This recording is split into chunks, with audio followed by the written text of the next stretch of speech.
ভাতৃদ্বিতীয়া এই দিনের অপেক্ষায় প্রত্যেকটা ভাই বোনই অপেক্ষা করে থাকে, তো আমরাও ছিলাম।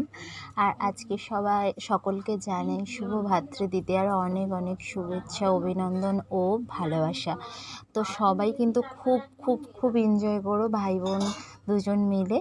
তো আমিও চলে এসেছিলাম ভাতৃদ্বিতীয়ায়, সেই কালী পুজোর আগের দিন চলে এসেছিলাম কিন্তু। আর ভাই কিন্তু ছিল না, ভাই আজকেরই এসেছে ভাতৃদ্বিতীয়ার দিনেই। তো প্রত্যেক বছর এই দিনটার জন্য আমরা খুব অপেক্ষা করে থাকি। আর প্রত্যেক বছর আমি আর আমার দিদি মিলেই ভাতৃদ্বিতীয়া পালন করি। যেহেতু আমরা দুই বোন আর একটাই ভাই, তো আমরা দুজনেই দিতাম। কিন্তু এবছরটা দিদিদের কোন আত্মীয় মারা গেছে, তার জন্য ওদের অসুখ চলছে, সেই জন্য ও তো দিতে পারলো না।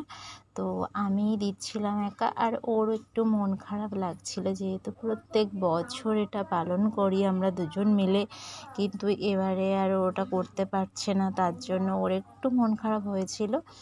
তো কোনো ব্যাপার না, সামনের বছর দেবে।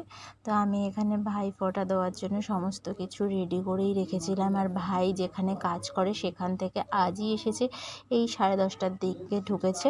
তো ওকে স্নান টান করে রেডি করে দিয়েছিলাম। তো আমরা দুজনে এবার বসে পড়েছিলাম, যেহেতু 11টা থেকে 12টার মধ্যেও শুনলাম একটা ভালো সময় রয়েছে, তো তার জন্য ওই টাইমটাই আমরা ভাই ফোঁটাটা পালন করছিলাম।